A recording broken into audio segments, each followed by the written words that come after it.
Today we have the most affordable thermal that we've ever featured on the show. This is the Infitac IOP13. Now we've had the IOL25 in the past, but this one's like half the price, maybe even a little less at under $800. But you can still do all the things you want to do. You can use it as a handheld scanner, you can use it as a standalone device like we have on this Banshee right here, or you can clip it on in front of your LPVO.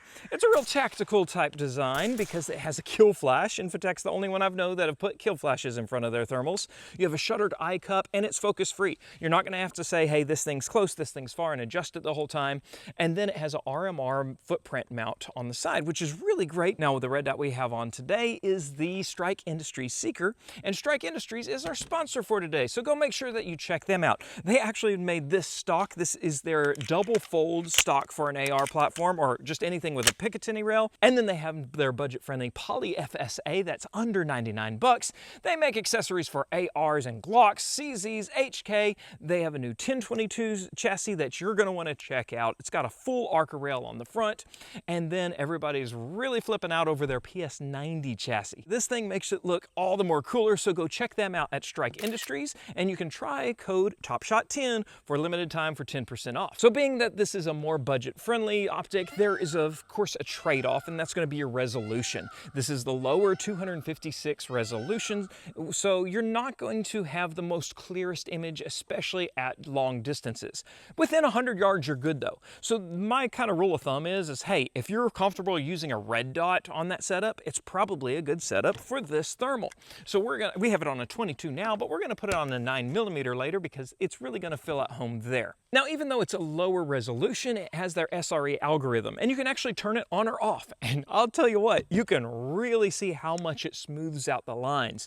Some things may look like a blob out there at 100 yards, but you turn that SRE algorithm on, you'll be like, obviously that's a deer, or that's my dog, or it really helps smooth it out. You have several different color palettes, which will help you out in just different scenarios. A lot of times I like using the red because whatever's showing up is showing up as nice little red images. But then sometimes at the range, I'm like, wow, white really looks clean today. And you'll be able to do that, as well as change your reticle colors. You have 7 reticles and 4 colors, and then 3 zero profiles. So you have 3 zero profiles for the standalone, and then when you put it in clip-on mode, you'll have 3 other zeros. So you can put it on 6 different guns without ever having to re-zero it after that, because speaking of re-zeroing, it has a solid clip-on mount. So we just take that off and you have a little tension and one arm locking arm throw, and you're back together, and it's got a recoil lug. So I am pretty sure, especially at the distances this is made for, you're not going to have any re-zeroing issues. It's a pretty intuitive setup. You have a power button, easy. You have a record button and a photo button, and then a rotary menu knob that does all the other settings that you need. You can access the menu, change your zero, and it's even your zoom.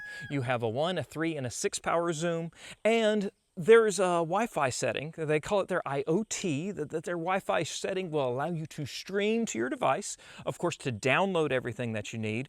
But they have their DNVS14s coming out soon. That is a digital night vision that you can wear that will also stream to your devices. So even the IOP25, I've been hoping to get my hands on the night vision soon, but we could just hip shoot and see a picture-in-picture of what my thermal is seeing and then what my night vision is seeing at the same time. So that is a real neat feature that you can stay tuned for future videos for, but for now, let's see how the thermal performs. I know a lot of you guys are caliber snobs, and if I do it on a 22, you're gonna be like, that had no recoil. So we put it on this 9mm by Broad River Tactical, integrally suppressed. We have a full video on it, you can go check it out there. So this is that red function of the color palette I was talking to you about. All right, that looks pretty well zeroed. So that target is about 30 yards away. That one there is our 40-yard target. And you can trace that bullet right into it. So that's on 1.5 power. There's 3, and there's 6. So that's 40 yards away. You can see pretty detailed edges. There's a 75-yard target right behind it. All right, that white square is 100 yards. Let's back it up and you can see some other targets on the other side of the range. Now, what I wanted you to see is I heated up this at 125 and then further, that's 165 on that buffalo. But it's really hard to tell that it's a buffalo. And so that's kind of where your range is gonna limit out.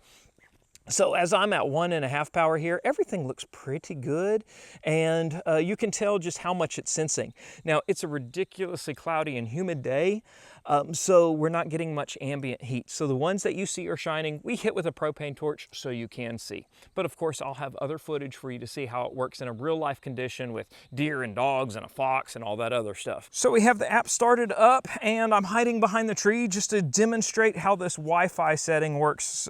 And so, okay, it's gonna be awkward to aim shooting over my shoulder backwards, but this is a great time to show you these color palettes because I can flick them with just a switch of a button right here. So that's iron. I forgot what they call this one. That's the red I like so much. And then there's white, and then there's black. Which one y'all want to shoot with? Okay, let's go color, just because we're on video and YouTube and all that. So, say bad guys are down there, and I can't see them, but I can right here. We can even do an e-zoom. Let's see what that button does. Okay, it actually goes to the thermal optic. So let's put it at 3 power, and let's try to get it lined up. And this is so awkward. Nice! So you can shoot the bad guys, and they can't even see you. That's pretty cool. Let me make sure I'm not shooting the, oh yeah, okay, so if I go for, let's go safer so we don't shoot the camera. That's our, I think that's our 40-yard target right there. Got it. So there you go. We have a poor man's Cornershot right here, just in streaming to the app. So if you're saying, that's stupid, I'm never gonna do that. I tell you what, I use this all the time, is when I take my kids hunting. Because now I can see exactly what they see, and I can say, oh, no, that's a cow. Don't shoot that one. That's the pig right there. There you go, shoot that one. And so you can use it for instruction, as well as you can be lazy.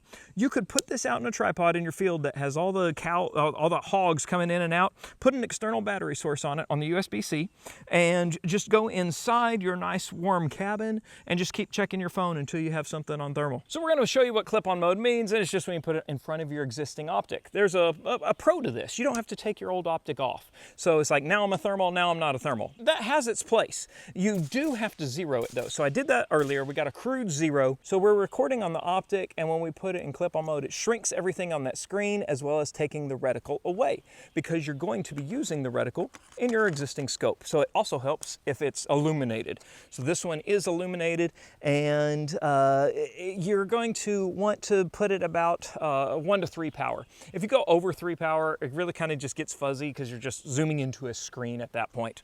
So we have a 100-yard target out there, and I'm going to put it at, that's about 3 power. We're going to line up, and now you're not going to see my reticle, but there you go.